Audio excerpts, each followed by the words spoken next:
ओम शांति। ओम शांति बाबा। आज मैं आत्मा अपने परम पिता परमात्मा के चैतन्य उपस्थिति का अनुभव करते हुए इस साकार मुरली को अध्ययन करने का प्रयास करता हूँ। और इसके लिए जो सबसे सरल सहज साधन है वो ये कि लौकिक रीति से किसी एक स्थान पर अब बड़े फुर्सत से अपनी दिनचर्या में बड़ा इत्मीनान का समय निर्धारित करता हूँ और उस स्थान पर उस समय अपने मन बुद्धि को अपने सूक्ष्म शरीर के साथ लेकर चलता हूँ मधुबन की धरा पर, और उसमें भी खास उसी हिस्ट्री हॉल के उसी स्थान पर जहां साकार में बाबा ने ये मुरली चलाई थी। तो उस स्थान का अनुभव फुर्सत में पाते हुए जब हम पहुंचते हैं और जब अपने हाथों में मुरली को लेकर उसका अध्ययन शुरू करते हैं तो ऐसा अनुभव करते हैं कि मेरे बाबा मेरे सम्मुख हैं और वो अपने दिल की बात इसी मुरली में निहित करके मुझसे कह रहे हैं।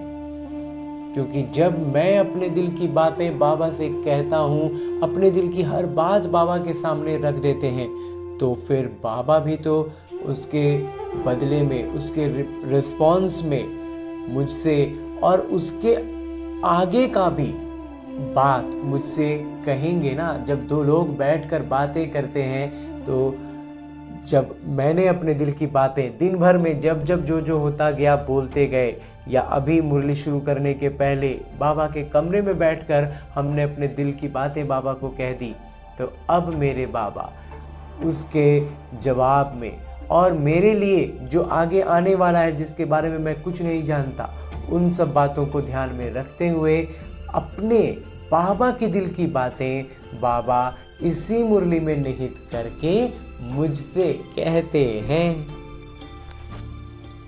मीठे बच्चे, जब भी समय मिले तो एकांत में बैठ सच्चे माशूक को याद करो, क्योंकि याद से ही स्वर्ग की बादशाही मिलेगी।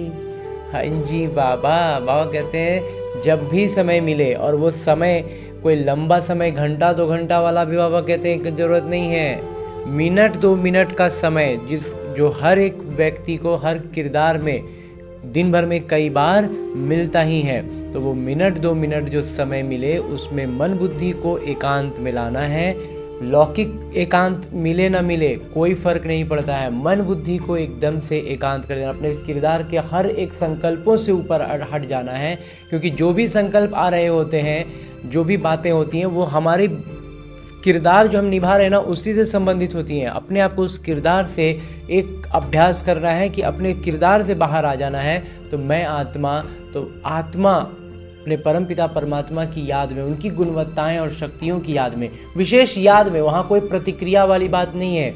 लेकिन जो बैठ के योग वाली बात होती है ना, तो वो बैठ के कोई पोजीशन में तो बाबा कहते हैं कोई ज़रूरत है नहीं, तो सिर्फ मन बुद्धि का पोजीशन एकदम स्थिर हो जाए, अपने किरदार की हर बात से 1-2 मिनट के लिए एकदम अलग हो जाना है और याद में बाबा की गुणवत्ताएं और शक्तियों को भरपूर अनुभव करना है, बाबा के सानिध्य में आ जाना है। जैसे किरदार में निभाते निभाते हम रह के छूट जाता है अभी हमसे, तो जो मिनट 2 मिनट का समय मिले उस 1-2 मिनट में हम बाबा को अनुभव करें कि बाबा मेरे सम्मुख हैं, मैं आत्मा उनके सानिध्य में हूँ, और सारी गुणवत्ताएं और शक्तियों की जागृति का अनुभव करेंगे।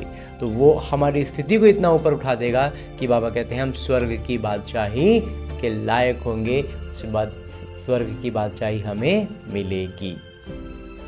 हाँ जी बाबा। आगे प्रश्न रूप में बाबा कहते हैं कि बाबा मिले हैं तो कौन सा अलबेलापन समाप्त हो जाना चाहिए? उत्तर बतलाते मेरे बाबा, कई बच्चे अलबेले होकर कहते हैं कि हम तो बाबा के हैं ही, याद की मेहनत नहीं करते, घड़ी घड़ी याद भूल जाती है, यही है अलबेलापन। बाबा कहते बच्चे अगर याद में रहो तो अंदर स्थायी खुशी रहेगी। बाबा कहते हैं अगर याद में है तो अंदर में स्थायी खुशी रहेगी। जो हमारा मूड ऊपर नीचे होता है ना, वो नहीं होगा। तो पहला अपने अंदर का एक्सप्रेशन, अपने भीतर की स्थिति को तो हम अनुभव करते हैं कि मन थोड़ा उदास हो गया, मन थोड़ा दुखी हो गया, मन थोड़ा बेचैन हो गया। मन जो ये 50 तरह की एक्सप्रेशंस को अनुभव करता है ना, ये मतलब ये दर्शा रहा है, बाबा इसको कहते हैं, इसको इस नज़र से देखो कि ये हमारा बाबा में याद नहीं है। क्योंकि बाबा की याद में होंगे ना तो हमारा मन स्थायी रूप से खुश ही रहेगा। और उसका अगला स्टेप होता है कि फिर उसका एक्सप्रेशन जो निकलेगा, जो हम प्रतिक्रियाएं देंगे, वो बाबा समान शांत स्वरूप, प्रेम स्वरूप आत्मा का प्रतिक्रिया हम होगा। तो वो हो गया बाबा की याद का सबूत, और ये हो गया बाबा की याद में आने का पहला कदम। आज बाबा ने उस पर भी एक मतलब डिफाइन कर दिया और अच्छे से कि अंदर में स्थायी खुशी है तो मतलब हम बाबा की याद में हैं।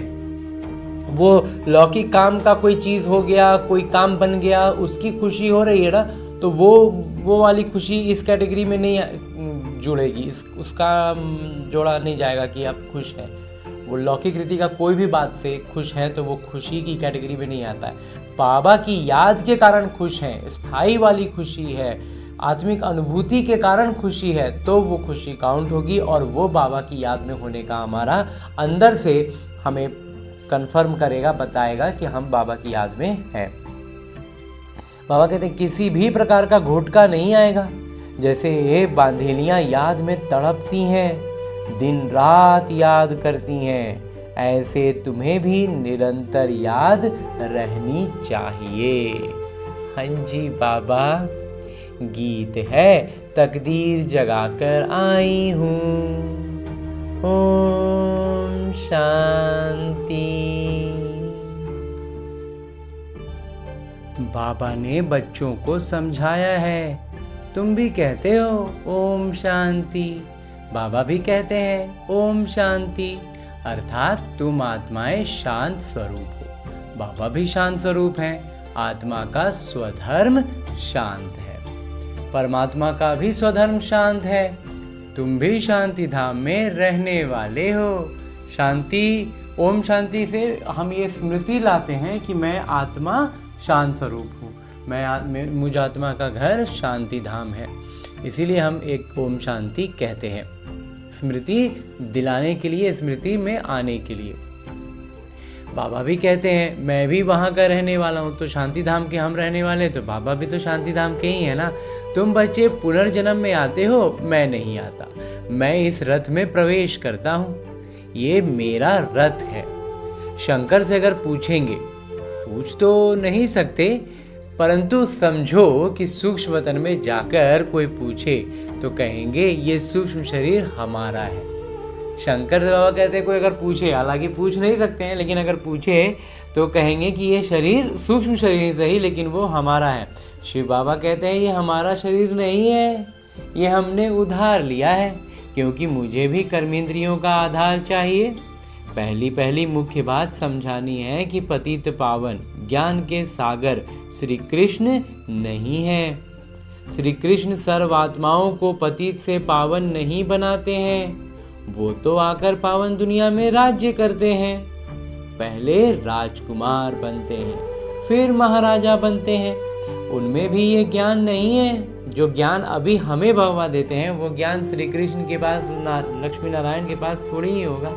रचना का ज्ञान तो रचता में ही होगा ना, तो वो तो रचना है।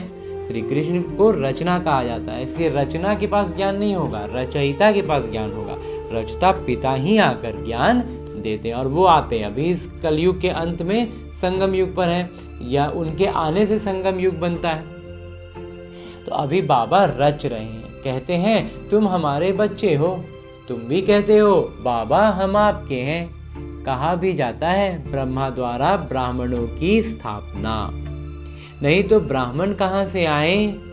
सूक्ष्म वतन वाला ब्रह्मा कोई दूसरा नहीं है। बाबा कहते हैं और कोई दूसरा सूक्ष्म वतन वाला ब्रह्मा नहीं है, यही है।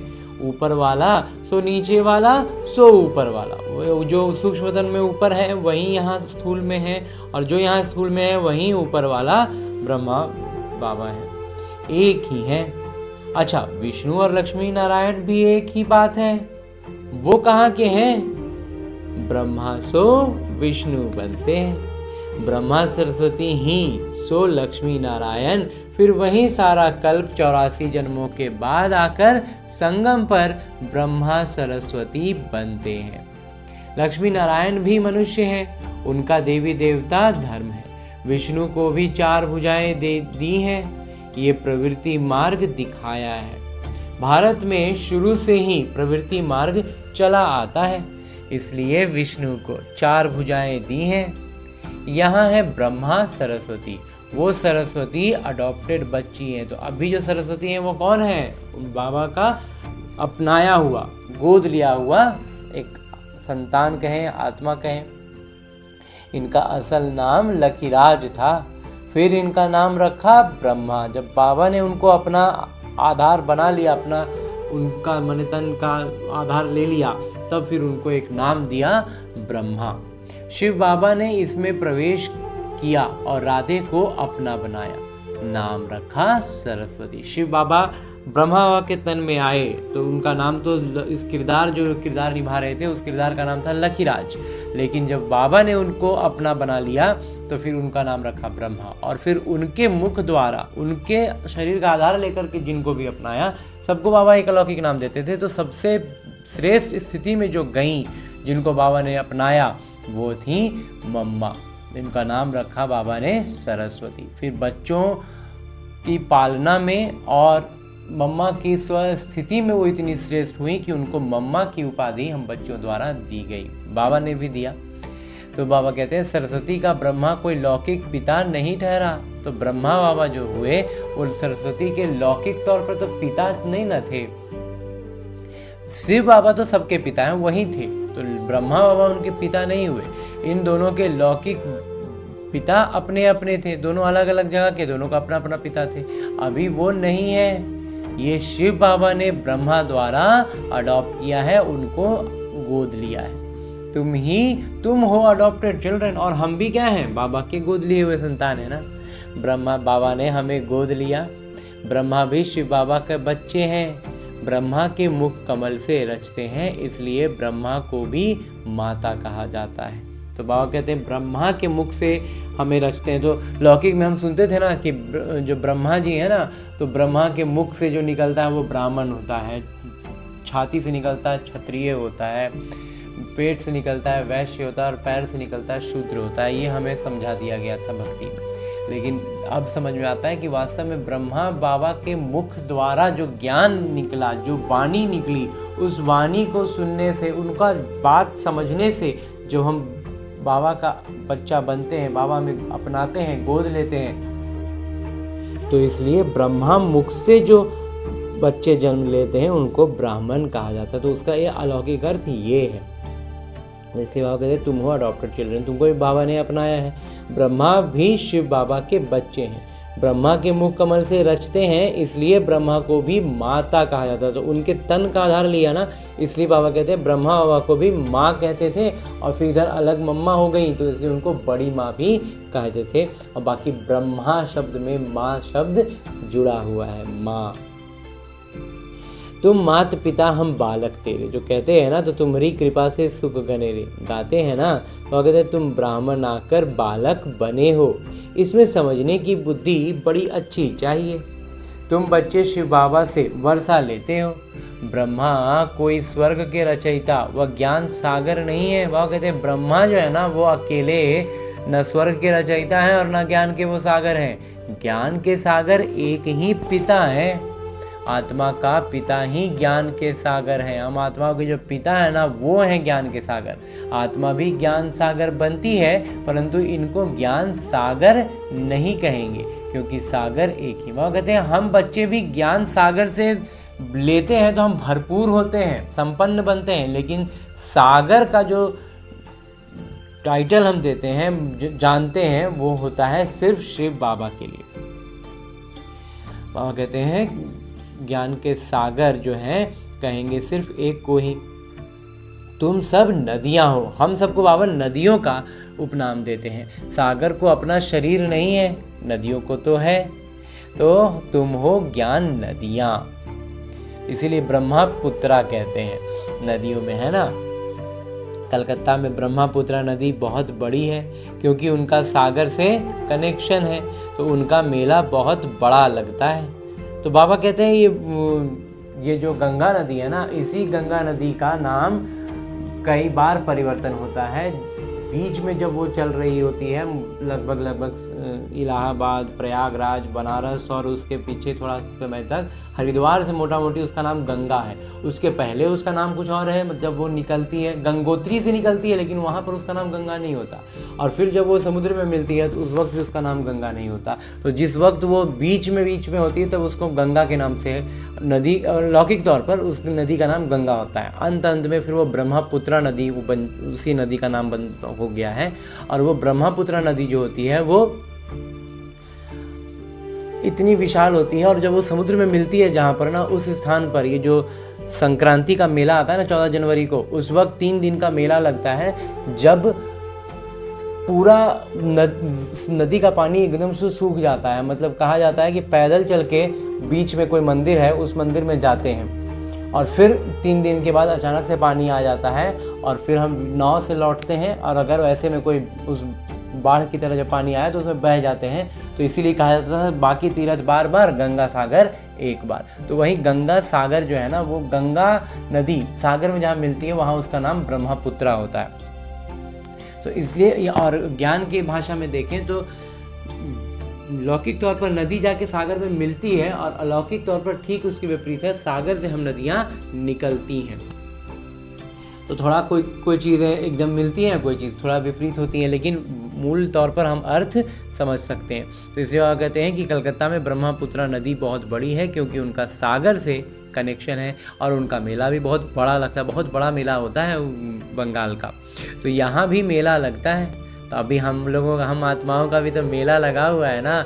हम शिव बाबा से, ये ब्रह्मपुत्रा नदी जो है, ये जो ब्रह्मा नदी हुए, ये शिव बाबा से उनका डायरेक्ट कनेक्शन हुआ। उनके तन में शिव बाबा हैं, और उनके तन में आने से ये संगम युग की रचना हुई, उत्पन्न हुआ। और इस संगम युग पर हम बच्चे बाबा की सानिध्य में जो आ रहे हैं, मतलब इस मेले में शामिल हो रहे हैं। तो बाबा कहते हैं यहाँ भी मेला लगता है। तो इस आत्माओं का मेला है, संगम युग का मेला है। सागर और ब्रह्मपुत्रा दोनों कंबाइंड है। तो बाकी होता क्या वहाँ पर, वो ब्रह्मपुत्रा नदी सागर में मिलती है, यहाँ भी वही है। शिव बाबा ब्रह्मा बाबा एक ही तन में कंबाइंड है। पता ही नहीं चलेगा कि कब बाबा शिव बाबा कह रहे हैं, कब ब्रह्मा बाबा कह रहे हैं। तो ये है चैतन्य और वो है जड़। तो वो लौकिक तौर पर सब चीज़ दिखाई दे रहा है, यहाँ सब चीज़ अलौकिक है। ये बातें बाबा समझाते हैं। तो ये सारी बातें ना समझाते कौन है? बाबा। शास्त्रों में नहीं है। शास्त्र है भक्ति मार्ग का डिपार्टमेंट। वह कहते हैं शास्त्र जितना है ना, वो सब भक्ति मार्ग का हिसाब किताब है। ये है ज्ञान मार्ग, वो है भक्ति मार्ग। आधा कल्प भक्ति मार्ग का डिपार्टमेंट चला है। वहाँ कहते हैं आधा कल्प से तो भक्ति मार्ग का ही हिसाब किताब चल रहा है। उसमें ज्ञान सागर है नहीं, वहाँ ज्ञान तो है ही नहीं। परमपिता परमात्मा ज्ञान के सागर बाबा संगम पर आकर ज्ञान स्नान से सबकी सद्गति करते हैं। अंजी बाबा, तुम जानते हो कि हम बेहद के पिता से स्वर्ग के सुखों की तकदीर बना रहे हैं। बरोबर हम सतयुग त्रेता में पूज्य देवी देवता थे, अभी हम पुजारी मनुष्य हैं। फिर मनुष्य से तुम देवता बनते हो। ब्राह्मण सो देवता धर्म में आए, फिर क्षत्रिय वैश्य शूद्र बने। 84 जन्म लेते लेते नीचे उतरना पड़ा है। ये भी तुमको बाबा ने बताया है। तुम अपने जन्मों को नहीं जानते थे। 84 जन्म भी तुम ही लेते हो। जो पहले पहले आते हैं वही पूरे 84 जन्म लेते हैं। योग से ही याद निकलती है, योग में ही मेहनत है। भल कई बच्चे ज्ञान में तीखे हैं, परंतु योग में कच्चे हैं, याद में नहीं रह पाते हैं। बांधेलियाँ योग में छुटेलियों से भी अच्छी हैं। और कहते हैं बांधेलियाँ जो है ना, वो मतलब जो बंधन में है, ऐसे बंधन में है कि वो पूरा लौकिक तौर का सारा जो एक मर्यादा है ना, उसको पालन नहीं कर पा रही हैं।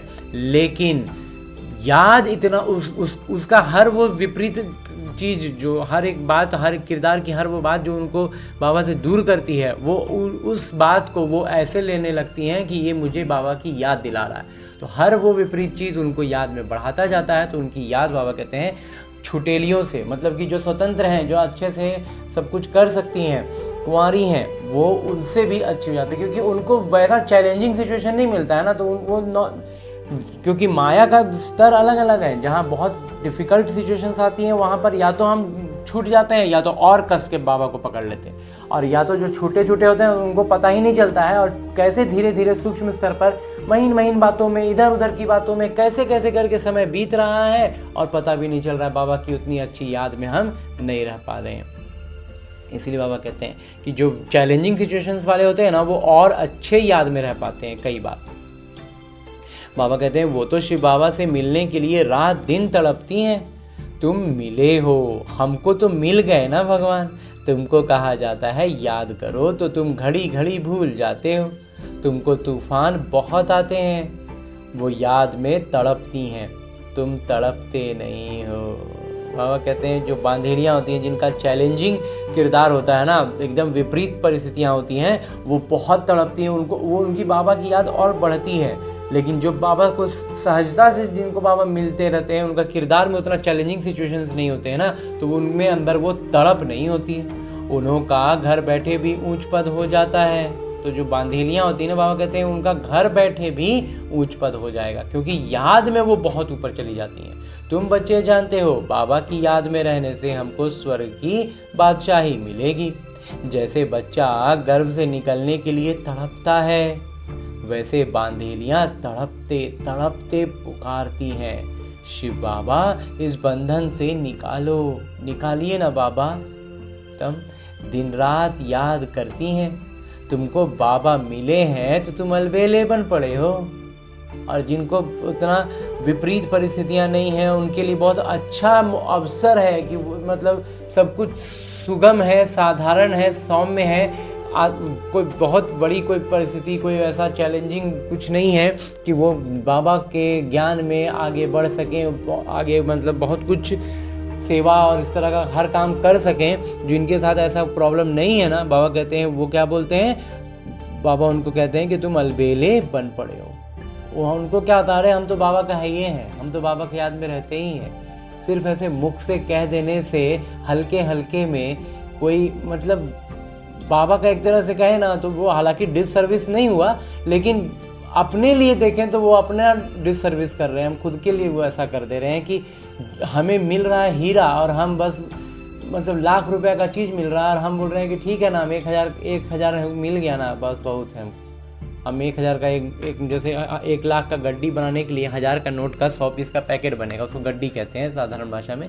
तो उस गड्डी का एक पीस ऊपर का देख लिए ना, 1000 का नोट है ना, हाँ ठीक है, हम इतने में खुश हैं। अरे जब लाख रुपया मिल रहा है तो 1000 से कि मैं अपने आप को कह देना, तो मतलब वो गड्डी का निराधन ही हो गया ना एक तरह से। तो वही है, हमें बाबा मिल रहे हैं, हमारे सामने चैलेंजिंग सिचुएशन नहीं है, तो हमें और प्रखर होना चाहिए ना, एकदम आगे आगे उफान में आना चाहिए, उमंग उत्साह से भरपूर होना चाहिए, इतना उल्लास में होना चाहिए कि कई की आत्माओं का कल्याण करें, इस तरह की स्थिति में होना चाहिए ना। लेकिन हम क्या कर जाते हैं, बाबा कहते हैं तुम अलबेले बन पड़े हो, हम बाबा के बच्चे हैं, हम ये शरीर छोड़ जाए राजकुमार बनेंगे, ये अंदर स्थायी खुशी रहनी चाहिए। तो ये बाबा ने आज बहुत सूक्ष्म स्तर पर इस बात की स्पष्टता की है कि अंदर अगर स्थायी खुशी है, हमारा मन का स्थिति बार बार ऊपर नीचे दायां बायां नहीं हो रहा है, कभी उदास, कभी नाराज़, कभी दुखी, कभी अशांत, कभी हर तरह का परिस्थिति है जो हम जिसको साधारण भाषा में मूड कहते हैं, उस तरह का मूड अगर हमारा ऊपर नीचे नहीं हो रहा है, हम स्थायी खुशी में है। लौकिक तौर का कोई काम हो गया उसकी खुशी नहीं, स्थायी रूप से या आत्मिक स्थिति में होने के कारण अगर खुश हैं तो हम बाबा की याद में हैं। मतलब बाबा की याद में होने का बाबा ने पहले एक बताया था बात कि जब हमसे बाबा की प्रत्यक्षता हो, हमको कोई देखे, हमारे चाल चलन चेहरे, हमारी प्रतिक्रियाओं से झलके बाबा की गुणवत्ताएं, तो मतलब समझो कि हम बाबा की याद में हैं। तो वो हो जाता है थोड़ा सा एडवांस लेवल। तो उसको बाबा ने आज और महीन लेवल पे और बीच का एक स्टेप बता दिया, ताकि हम पहले डिफाइन कर सकें, खुद को महसूस कर सकें।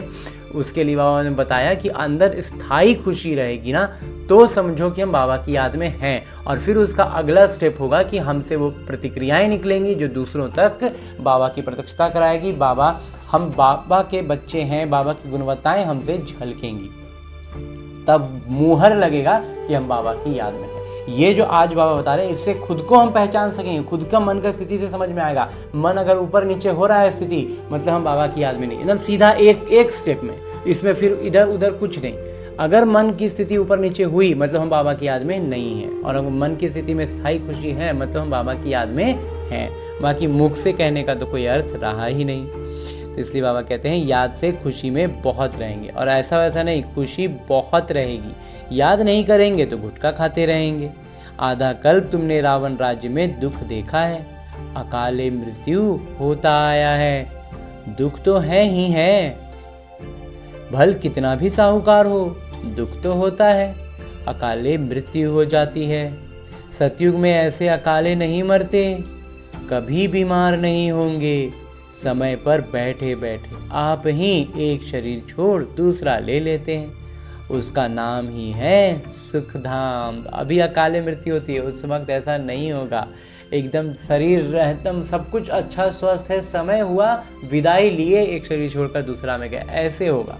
मनुष्य तो स्वर्ग की बातों को कल्पना समझते हैं, कहेंगे स्वर्ग कहाँ से आया, तुम जानते हो हम तो स्वर्ग के रहने वाले हैं, फिर 84 जन्म लेते हैं। ये सारा खेल भारत पर ही बना हुआ है। तुम जानते हो हम 21 जन्म पावन देवता थे, फिर हम क्षत्रिय वैश्य शूद्र बने, अब फिर ब्राह्मण बने हैं। ये सुदर्शन चक्र बहुत सहज है, ये शिव बाबा बैठ समझाते हैं। वह कहते हैं ये सुदर्शन चक्र जो है ना बहुत सहज है। ज्ञान की स्पष्टता और ज्ञान का मंथन याद में रहते हुए करते हैं, तो बाबा कहते हैं सुदर्शन चक्र उसी का मतलब वो याद में रह करके मंथन करना, ज्ञान का हो गया सुदर्शन चक्र फिराना। तो यह बात बाबा शिव बाबा बैठ फुर्सत से हमें समझाते हैं। तुम जानते हो शिव बाबा ब्रह्मा के रथ में आए हैं, जो ब्रह्मा हैं वही सतयुग आदि में श्री कृष्ण थे। 84 जन्म ले पतित बने हैं, फिर इनमें बाबा ने प्रवेश कर अडॉप्ट किया है, बाबा ने उनको अपनाया है। खुद कहते हैं गोद लिया है बाबा ने, खुद कहते हैं मैंने इस तन का आधार ले तुमको अपना बनाया है, फिर तुमको स्वर्ग की राजधानी के लायक बनाता हूँ। जो लायक बनेंगे वही राजाई में आएंगे। इसमें शिष्टाचार अच्छे चाहिए, मुख्य है पवित्रता। पवित्रता होगी ना तो बाकी शिष्टाचार आप ही विकसित होगा। इस पर अबलाओं पर अत्याचार होते हैं, कहीं कहीं पुरुषों पर भी अत्याचार होते हैं, कभी कभी क्या है कुछ, क्योंकि है आत्माओं का हिसाब किताब ना, तो कहीं पर तो वो अबलाएं स्त्री शरीर में हैं तो उस तरह से वो अत्याचार सहती हैं, कहीं पर वो पुरुष शरीर में हैं, पुरुष के किरदार में हैं, तो उस हिसाब से उस तरह का उनको सुनना पड़ता है, बातें होती हैं। विकार के लिए एक दूसरे को तंग करते हैं। यहाँ माताएं बहुत होने के कारण शक्ति सेना नाम गाया हुआ है। बाबा कहते हैं यहाँ पर माताओं की संख्या ज़्यादा है, इसलिए बाबा इसको शक्ति सेना का नाम देते हैं, या उनका गायन है शक्ति सेना का। और बाबा इसीलिए, और यही बात जो है हम बचपन से सुनते आए वंदे मातरम, तो ये वंदे मातरम का वास्तविक अर्थ बाबा में बतलाते हैं कि भारत की माताओं का वंदन, इसी को कहा गया वंदे मातरम। अभी तुम ज्ञान चिता पर, ज्ञान अग्नि में तप कर काम चिता से उतर गोरे बनने के लिए, हम ज्ञान अग्नि में क्यों अभी तप रहे हैं, ताकि हम इस काम चिता से निकलें और गोरे बन जाएं। द्वापर से लेकर काम चिता पर बैठे हो, एक दूसरे को विकार देने का हथियाला विकारी ब्राह्मण बांधते हैं। और कहते हैं विकारी ब्राह्मण क्या करते हैं, एक दूसरे को विकार में ले जाने के लिए, जो वैवाहिक बंधन सब होता है तो क्या होता है, विकार में जाने के लिए ही तो उसको बाकायदा उसको मतलब एक तरह से कहें तो सामाजिक स्वीकृति दी जाती है कि जाओ विकार में। बात तो मूल तौर पर बस विकार की ही होती है, तो तुम वो कैंसिल कराए ज्ञान चिता पर बिठाते हो। वह कहते हैं हम वो लौकिक वाला जो काम चिता पर बैठे हैं वहाँ से उनको निकालते हैं और ज्ञान अग्नि में तपाते हैं। कामचिता से काले बने हैं, ज्ञान अग्नि से गोरे बन जाएंगे। बाबा कहते हैं भल इकट्ठे रहो, परंतु प्रतिज्ञा करनी है, हम विकार में नहीं जाएंगे। इसलिए बाबा अंगूठी भी पहनाते हैं। शिव बाबा बाबा भी हैं, साजन भी हैं। तो शिव बाबा तो हर किरदार में, हर संबंध, सर्व संबंधों से हमारे साथ हैं। तो वो पिता भी हैं, तो बाबा कहते हैं साजन भी हैं। सभी सीताओं के राम हैं, वही पतित पावन हैं। बाकी रघुपति राघव राजा राम की बात नहीं है। बाबा कहते हैं रघुपति राघव जो गांधी जी कहते थे वैसी बात है नहीं। उसने संगम पर ही प्रारब्ध पाई थी। बाबा कहते हैं वो राम भी जो है ना, वो भी संगम पर ही प्रारब्ध पाए। उनको हिंसक बाण दिखाना गलत है, तो वो में दिखा देते हैं कि वो हिंसा करते थे। ये सब बातें हमारे सबकॉन्शियस में ना बहुत गजब इम्पैक्ट डाला हुआ था कि मतलब ये सीधा आप समझ में आता है ना कि आपके भगवान, आप जिनको भगवान मान रहे वो हिंसा करते थे। तो जब मेरे भगवान हिंसा करेंगे तो फिर तो मतलब एक तरह से कहें तो हमको लाइसेंस मिल गया हिंसा करने का। और इसलिए आज के समय में हम जितने लोग देख रहे हैं ना भक्ति में, जो ज्ञान को स्पष्ट नहीं हुआ है जिनका, वो आज मतलब हिंसा को सही मानते हैं। क्योंकि हर किसी का अपना मन में तो यही होता है कि हम तो सही पर हैं, सामने वाला गलत है। तो अब जब हम सही पर हैं तो अपनी बात को रखने के लिए, अपनी बात को स्पष्ट मतलब साबित करने के लिए किसी की हिंसा भी करनी पड़े तो कर दो, क्योंकि हमारा भगवान हिंसा किए थे। तो ये यही ऐसा सबसे बड़ा गड़बड़ है जो हमारी स्थिति को इतना नीचे लेकर आया है, तमो प्रधान बनाया है। इसलिए बाबा कहते हैं कि उनको भी हिंसक बाण दिखाना गलत है। चित्र में भी नहीं देना चाहिए, सिर्फ लिखना है चंद्रवंशी। बाबा कहते हैं सिर्फ लिखना है चंद्रवंशी, बाकी बाण वगैरह का और हिंसक होने का कोई बात हो ही नहीं सकता। त्रेता तक में पवित्रता से बच्चे हो रहे हैं तो फिर हिंसा की तो कहाँ कोई बात हो ही नहीं सकती। बच्चों को समझाना चाहिए। शिव बाबा इस द्वारा हमको ये चक्र का राज समझा रहे हैं। सत्यनारायण की कथा होती है ना, वो है मनुष्यों की बनाई हुई कथा। जो सत्यनारायण की कथा हम भक्ति में सुनते हैं ना, बाबा कहते हैं वो मनुष्यों के द्वारा बनाई हुई कथा है। नर से नारायण तो कोई बनते नहीं है। उस सत्यनारायण की कथा सुन के कोई भी नर नारायण बना क्या? नहीं ना। तो वो मतलब गलत दिशा में हम थे, सुन रहे थे कथाएं। बाबा कहते हैं सत्यनारायण की कथा का अर्थ ही है नर से नारायण बनना। वास्तव में सत्यनारायण की कथा का मतलब क्या होना चाहिए? नर से नारायण बनाने वाली कथा ना। तो वो तो मेरे बाबा सुना रहे हैं। वो तो बाबा कहते हैं लीलावती कलावती की कहानी है उसमें सत्यनारायण की कथा है कहाँ? अमर कथा भी सुनते हैं, परंतु अमरपुरी में तो कोई जाते नहीं। तो अमर कथा का नाम रख दिया, लेकिन अमरपुरी में कोई गए नहीं। मृत्यु लोक 2500 वर्ष चलता है। तीजरी की कथा माताएं सुनती हैं। जो तीज की कथा होती है उसको माताएं सुनती हैं। वास्तव में यह है तीसरा ज्ञान का नेत्र देने की कथा। इसी को तीजरी की कथा थी, तो इसको भी जोड़ दिया पति के उसके साथ, और उसमें भी वैसे ही कोई कहानी है। अभी ज्ञान का तीसरा नेत्र आत्मा को मिला है तो आत्माभिमानी बनना है। मैं इस शरीर द्वारा अब देवता बनती हूँ, मेरे में ही संस्कार है। मनुष्य सब देह अभिमानी हैं। जितने मनुष्य हैं ना, सब अपने शरीर के भान में, अपने जो किरदार मिला हुआ उस किरदार में इतना डूबे हुए हैं कि आगे कुछ समझ ही नहीं पा रहे हैं। बाबा आकर देही अभिमानी बनाते हैं, और बाबा जब आते हैं तो हमको वापस अपने आत्मिक स्थिति में लाते हैं। ये एहसास पढ़ाते हैं, ये याद दिलाते हैं कि मैं इस किरदार में हूँ जो अब फिलहाल अभ्यास के लिए है, नहीं तो इस किरदार का कोई और दूसरा अर्थ ही नहीं। लेकिन जब तक हम इसको समझते नहीं है ना, तब तक हम उस किरदार को ही वास्तविक जीवन, प्रैक्टिकल लाइफ, और ये मेडिटेशन एक अलग चीज़ है, ज्ञानवान तो जो भी है वो इम्प्रैक्टिकल है। ऐसी ऐसी बातें हैं, इन सब बातों में हमें माया अच्छे से एकदम मतलब प्यार से एकदम बांध के रखे हुए रहता है, और हम बंधे रहते हैं। काहे भाई कि हमारा जो जीवन है यही तो सबसे मेन है, बाकी सब तो उसके बाद ही ना रहेगा, बाद नहीं रहेगा। ये जो जीवन जिसको हम मेन समझ रहे हैं ना, ये एक्स्ट्रा में है। मेन बाबा का ज्ञान है, कल्प का ज्ञान है, संगम युग का समय है, बाबा का उपस्थिति, बाबा के सानिध्य में खुद की मौजूदगी, और उसके कारण अपने आत्मिक स्थिति का उत्थान, ये प्रमुख है। और उसके अभ्यास के लिए ये किरदार है, किरदार में आने वाली परिस्थितियां हैं। बस इस पहले ये चीज़ जब हमारी बुद्धि में स्पष्ट हो जाए ना, फिर हमारा जीवन जो जिसको हम प्रैक्टिकल जीवन कहते आ रहे हैं ना, वो काफ़ी सरल हो जाएगा।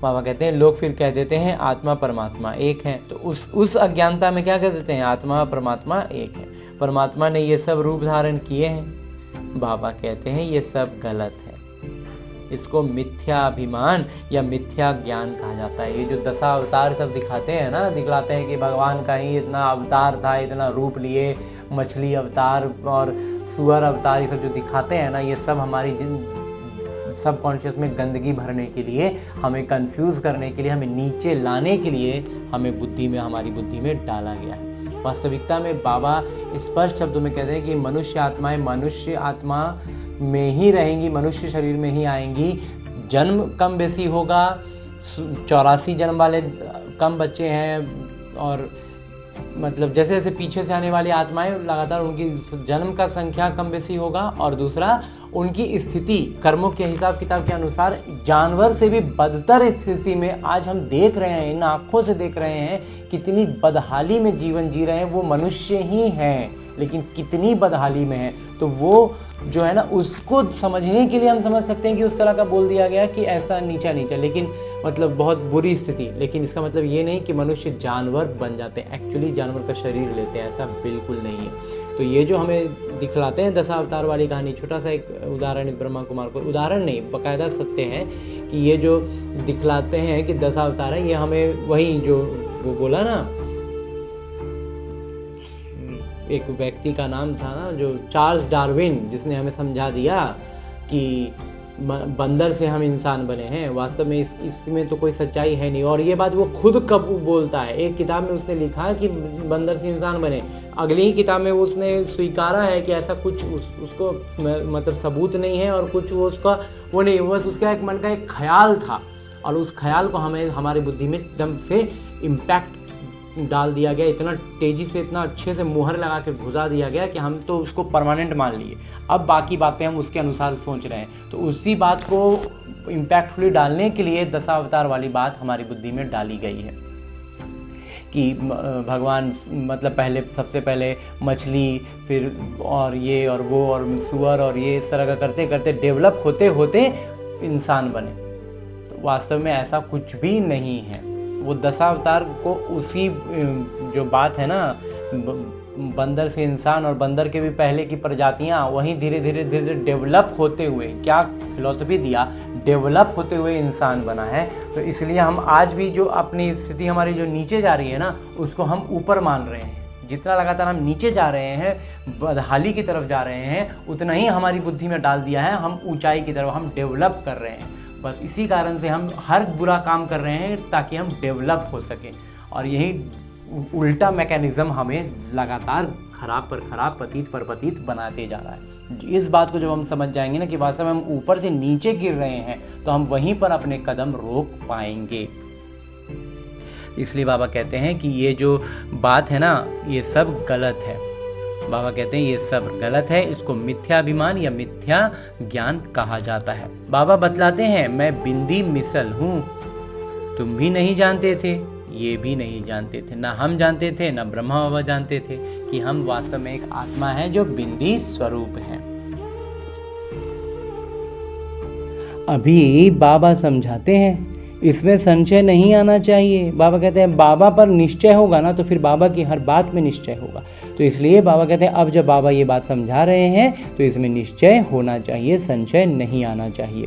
बाबा जरूर सत्य ही बोलते हैं। जब बाबा बोल रहे हैं, जब बाबा परम प्रिय हैं, परम सत्य हैं, तो फिर वो जो कह रहे हैं वो सत्य है। संशय बुद्धि विनश्यंती। बाबा कहते हैं जहाँ संशय में पड़ गए ना, वो विनश्यंती, वो विनाश हो जाएगा, वो पूरा वर्षा नहीं पाएंगे।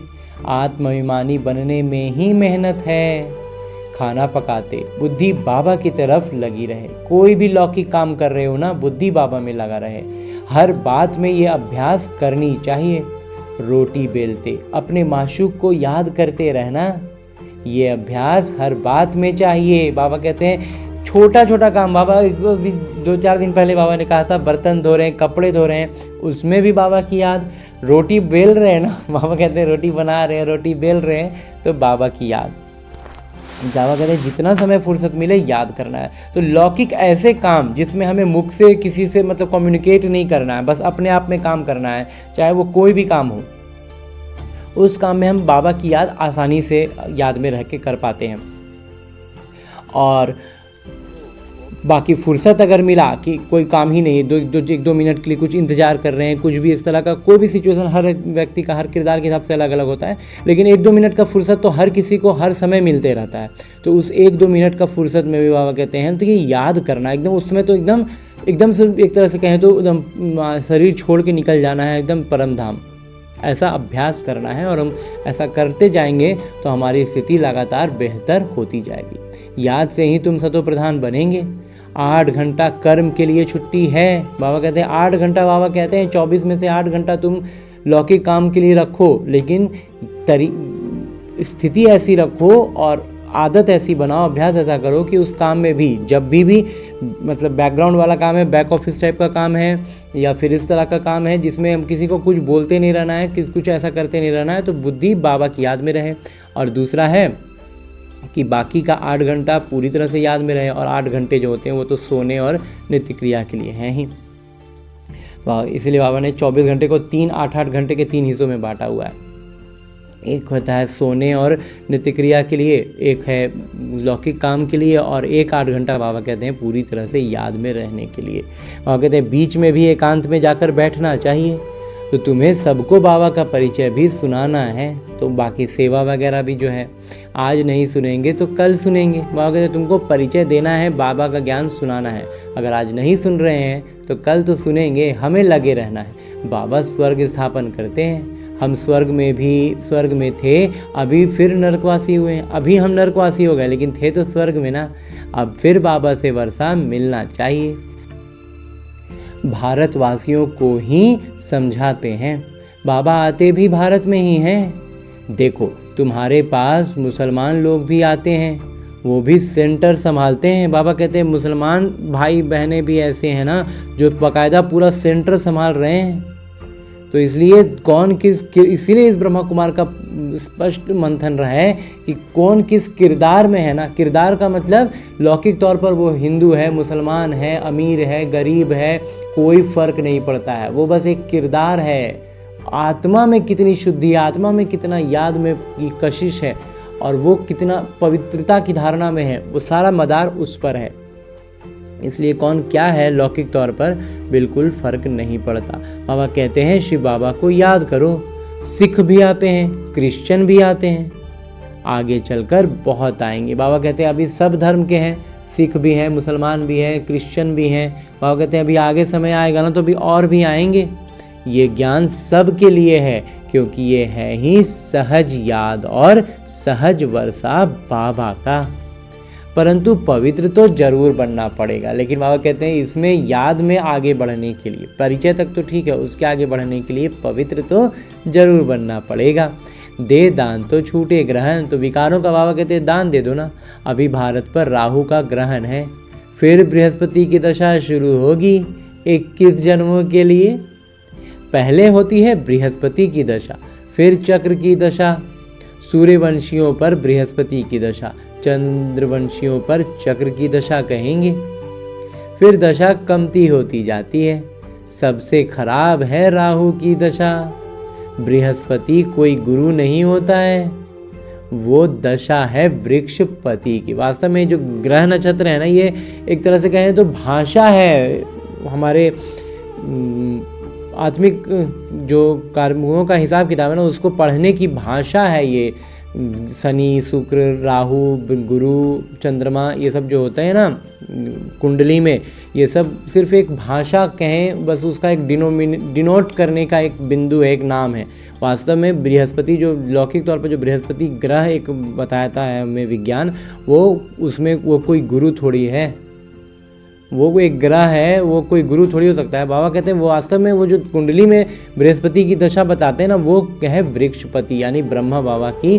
ब्रह्मा बाबा नहीं, मतलब शिव बाबा का कि ज्ञान में आने की अवस्था का, उनका मतलब गुणवत्ता का कुछ झलक है, तो उसमें कहेंगे कि इनका गुरु अच्छा है, मजबूत है, गुरु की कृपा है, गुरु की दृष्टि है। इस तरह का भाषा हम सुनते हैं ना कुंडली में, तो बाबा कहते हैं वो वास्तव में शिव बाबा की जो गुणवत्ताएं हैं वो उसकी थोड़ी बहुत जागृति है। उसी को कहते हैं बृहस्पति की दशा में होना या वृक्षपति की दशा। वृक्षपति बाबा आते हैं तो बृहस्पति और चक्र की दशा होती है। रावण आता है तो राहु की दशा हो जाती है। वहाँ कहते हैं जब बाबा आते हैं तो बृहस्पति यानी वृक्षपति या और चक्र की दशा हो गई, और जब रावण आता है तो राहु की दशा हो गया। तुम बच्चों पर अभी बृहस्पति की दशा बैठती है, तो हम बच्चों पर अभी कौन सी दशा बैठ रही है? बृहस्पति की ना। तो सिर्फ वृक्षपति को याद करो, पवित्र बनो, बस। बाबा कहते हैं जब अभी बाबा आए हुए हैं, शिव बाबा आए हुए हैं, वृक्षपति आए हुए हैं, तो उनकी दशा हम पर बैठनी है ना। तो बस हमें क्या करना है? उनकी याद में रहना है, पवित्र रहना है, बस। अच्छा, मीठे मीठे सिकिलते बच्चों प्रति माता पिता बाबा का याद प्यार और आशीर्वाद। रूहानी बाबा की रूहानी बच्चों को नमस्ते। हम रूहानी बच्चों की ओर से रूहानी माता पिता को याद प्यार और प्रणाम। धन्यवाद बाबा, धन्यवाद। मुरली के लिए भी धन्यवाद, और इस अनूठे अलौकिक ब्राह्मण जीवन के लिए भी बहुत बहुत बहुत धन्यवाद बाबा, बहुत धन्यवाद। आगे आज की मुरली से लिए गए वो प्रमुख बिंदु हैं जिन्हें हमें अपने ब्राह्मण जीवन में धारण करने हैं। और ब्राह्मण सो फरिश्ता, फरिश्ता सो देवता बनना है। उसके लिए जो सबसे पहली बिंदु है वो है हर कार्य करते हुए आत्माभिमानी बनने का अभ्यास करना है। काम करते हुए आत्मिक स्थिति में रहने का अभ्यास करना है। देह का अहंकार समाप्त हो जाए, इसके लिए ही मेहनत करनी होगा। तो शरीर का भान ही धीरे धीरे एकदम से खत्म हो जाए, अहंकार खत्म हो जाए, उसी का तो अभ्यास करना है। वही अभ्यास में मेहनत लगता है। सतयुगी दूसरा है, सतयुगी राजाई के लायक बनने के लिए अपने शिष्टाचार एकदम शाही रॉयल बनाने हैं। शालीन और सभ्य तो लौकिक तौर पर भी होना चाहिए, वो चीज़ झलकना चाहिए। पवित्रता ही सबसे ऊंची चलन है और उसका आधार बनता है पवित्रता। अगर पवित्रता मन बुद्धि में है ना, तो वो स्वाभाविक तौर पर हमारा शिष्टाचार झलकेगा। पवित्र बनने से ही पवित्र दुनिया के मालिक बनेंगे। तो अभी हम पवित्रता की धारणा में आएंगे ना, तभी तो देवताई गुणों से युक्त होंगे और स्वर्ग में आएंगे। हाँ जी बाबा। और आगे मेरे बाबा वरदान दे रहे हैं। वरदान देते हुए मेरे बाबा कहते हैं, करण करावन हार की स्मृति द्वारा सहज योग का अनुभव करने वाले सफलता मूर्त भव। करण करावन हार की स्मृति में रहेंगे तो हम क्या होगा? सहज योग, मतलब सहजता से बाबा की याद में हम कोई भी कार्य कर रहे हैं तो वो हम नहीं कर रहे, बाबा हमसे करवा रहे हैं, हम सिर्फ कर रहे हैं। तो वो भान रहेगा तो मतलब हम बाबा की याद में रह रहे हैं। तो याद में रह रहे हैं तो सहज योग वही हो गया ना, सहजता से बाबा की याद में होना। योग का मतलब याद। तो बाबा कहते हैं ऐसा अनुभव जब हम रहेगा हमारा तो हम सफलता मूर्त बनेंगे ही, हैं ही। विस्तार से बाबा कहते हैं कि कोई भी कार्य करते यही स्मृति रहे कि इस कार्य के निमित्त बनाने वाले बैकबोन कौन है। बिना बैकबोन के कोई भी कर्म में सफलता नहीं मिल सकती। इसलिए कोई भी कार्य करते सिर्फ ये सोचो कि मैं निमित्त हूँ। कराने वाले स्वयं सर्वसमर्थ पिता हैं। तो कोई भी कार्य हो तो वो तो मैं से तो सिर्फ निमित्त हूँ, कराने वाले तो स्वयं सर्वसमर्थ हैं। उनके पास, उनको कोई चीज़ का थोड़ी ना कोई है, तो वो करवाने वाले हैं, मैं तो सिर्फ निमित्त हूँ। ये स्मृति रख कर्म करो तो सहज योग की अनुभूति होती रहेगी। तो हमको क्या, हमको तो बाबा के याद में रह गए, फिर ये सहज योग वहाँ सहज राज्य कराएगा। तो अभी हमारा ये सहज योग, सहजता से बाबा की याद में रहने का आदत जो है ना, यही बाबा कहते हैं वहाँ राजयोग कराएगा, राज्य कराएगा। राजयोग तो यहाँ हो रहा है, राज्य कराएगा। यहाँ के संस्कार वहाँ ले जाएंगे। तो अभी सारे दैवी संस्कार जागृत हो जाने चाहिए, वहीं वहाँ जाएंगे। बाबा कहते हैं यहाँ के संस्कार ही वहाँ ले जाएंगे। हाँ जी बाबा। और आगे स्लोगन है, मुरली का उपदेश है, इच्छाएं परछाई के समान है, आप पीठ कर दो तो पीछे पीछे आएंगी। बाबा इतना ज़बरदस्त बतला देते हैं कि ज्ञान सूर्य सामने है, उनकी तरफ हम अपना चेहरा रखेंगे तो इच्छाएं नाम की जो परछाई है ना, वो हमारे पीछे हो जाएंगी, वो हमारे पीछे पीछे चलेंगे हम।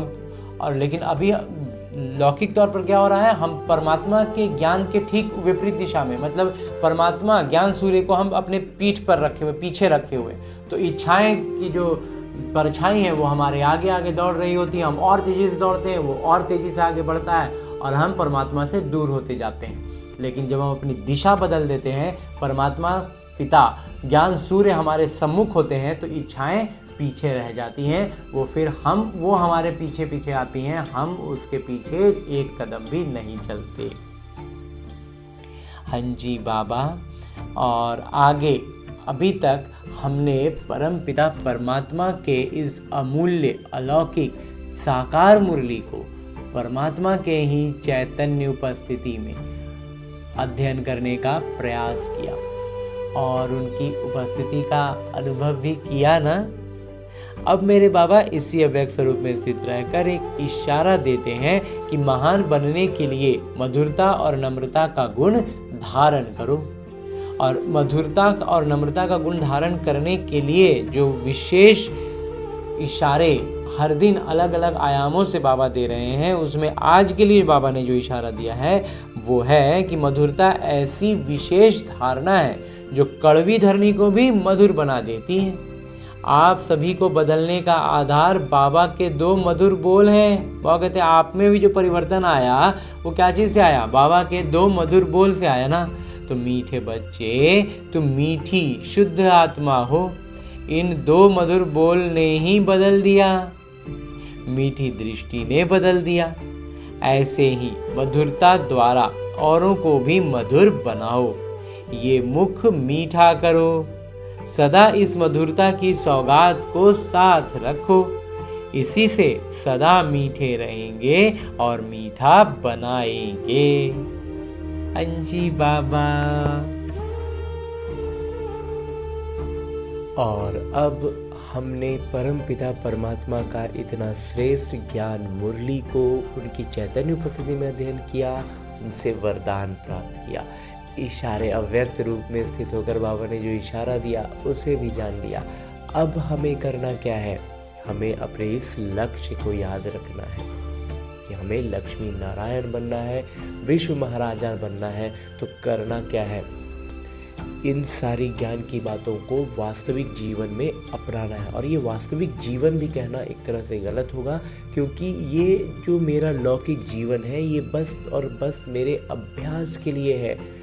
उसका एक अभ्यास पुस्तिका है जिसमें आने वाली हर परिस्थिति मेरे लिए एक प्रश्न है, और उस प्रश्न का मैं कितना आत्माभिमानी स्थिति में रहकर उत्तर देता हूँ, उस पर अपनी प्रतिक्रिया देता हूँ, वही निर्धारित कर रहा है कि मैं अपने लक्ष्य के कितने करीब पहुँच रहा हूँ। तो इसके लिए अभी फिलहाल हमें लौटना है अपने इस स्थूल शरीर में, अपने इस किरदार, जहाँ मुझे न केवल अपने सारे आत्मिक गुणों की स्मृति रखनी है बल्कि अष्ट शक्तियों की जागृति रखनी है। और उन अष्ट शक्तियों को इस ब्रह्मा कुमार ने अपने मंथन से इस क्रम में सजाया है कि सबसे पहले हमारे भीतर ज्ञान के बाद जो शक्ति जागृत होती है वो होती है सहन शक्ति।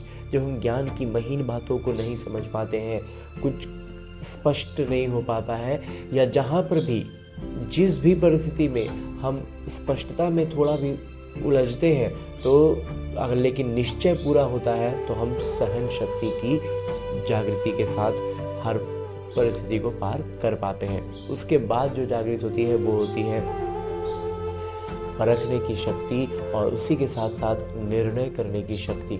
अब निर्णय क्या करना है, निर्णय करने के लिए हमारे पास 5 शक्तियाँ हैं कि हमें इन 5 में से कौन सी शक्ति का इस्तेमाल करना है। तो इसमें सबसे पहला इस ब्रह्मा कुमार को लगता है कि है समेटने की शक्ति। समेटने की शक्ति का अर्थ है, इस ब्रह्मा कुमार का मंथन रहा है कि सबसे पहले जो आती है वो है समेटने की शक्ति। समेटना क्या है, अपने उन पुराने संस्कारों को जो रावण के प्रभाव में बने हैं। दूसरा है समाने की शक्ति, वही सारी संस्कार जो अन्य आत्माओं में, संबंध संपर्क की आत्माओं में रावण के प्रभाव में पनपे हैं, विकसित हुए हैं और वो उनसे घिरे हुए हैं, तो उनको उस नज़र से हम देख पाएँ, इसके लिए हमें शक्ति जो चाहिए वो है समाने की शक्ति। तो उनके रावण के प्रभाव में बने संस्कारों को समाने की शक्ति। उसके बाद जो आती है वो है संकीर्णता की शक्ति। संकीर्णता की शक्ति का अभिप्राय इस ब्रह्म कुमार के मंथन के अनुसार है कि जहां पर हमारा हस्तक्षेप का या फिर हमारे इन्वॉल्व होने का, हमारे उससे जुड़ने का कोई अर्थ नहीं है, हमारे लिए वो व्यर्थ है, तो वैसे में अपने आप को उसमें जोड़कर हम खामोखा में कहीं उलझ ना रहे हो, इसके लिए भी, इसका स्पष्टीकरण के लिए भी हमें शक्ति चाहिए कि जहाँ ज़रूरत, मतलब संकीर्णता के साथ, मतलब जिसको कहते हैं कि आराम से हम निकल सकते हैं और हम झूठ मूठ में फंस रहे हैं, वो काम ना करके, तो इसके लिए भी शक्ति चाहिए।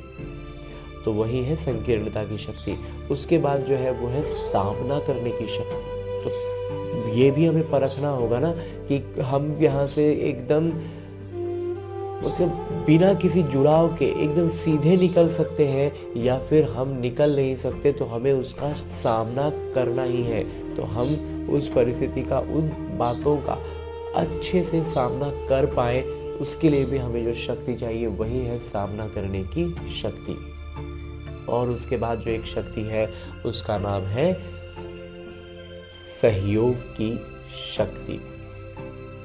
सहयोग की शक्ति का अर्थ है कि जब हम अपने सारे गुणों और शक्तियों से खुद को भरपूर अनुभव करते हैं, सारी शक्तियों की जागृति के साथ होते हैं, तब हम अन्य आत्माओं को सहयोग दे सकते हैं। यूँ तो हम यहाँ गलती ये करते हैं कि आज हमने पहला ज्ञान समझा और हम दूसरों को बताते हैं, तो ये बहुत खुशी और उमंग उत्साह के लिए ठीक है, लेकिन दूसरों को बताने में अगर हम पीछे हो रहे हैं, हम फिसल रहे हैं, वो हमें खींच ले रहे हैं, तो इसका मतलब है कि हम सहयोग की शक्ति से भी निपुण नहीं हुए हैं। तो जब तक हम खुद का पाँव अच्छे से न जमा लें, हम बाढ़ में किसी बह रहे या व्यक्ति को लौकिक तौर पर अगर उदाहरण के रूप में देखें तो किसी को बहता हुआ क्यों हम रोकें और खुद ही हमारे पाँव जमे नहीं हैं, हमने खुद को रस्सी से कोई चीज़ से बांधा नहीं है, तो फिर हम दूसरों को मदद नहीं कर सकते हैं, हम खुद ही बहने लग जाएंगे। तो इसलिए हमें इस बात का स्मृति रखनी है, इस शक्ति को भी समझना है। तो इस तरह की अष्ट शक्तियों की जागृति के साथ सारे सातों आत्मिक गुणों को स्मृति में रखते हुए सारी प्रतिक्रियाएं हमारे इसी अनुसार हो, ऐसा अभ्यास करने के लिए लौटते हैं अपने इस किरदार में, अपने इस स्थूल शरीर में। अच्छा, ओम शांति।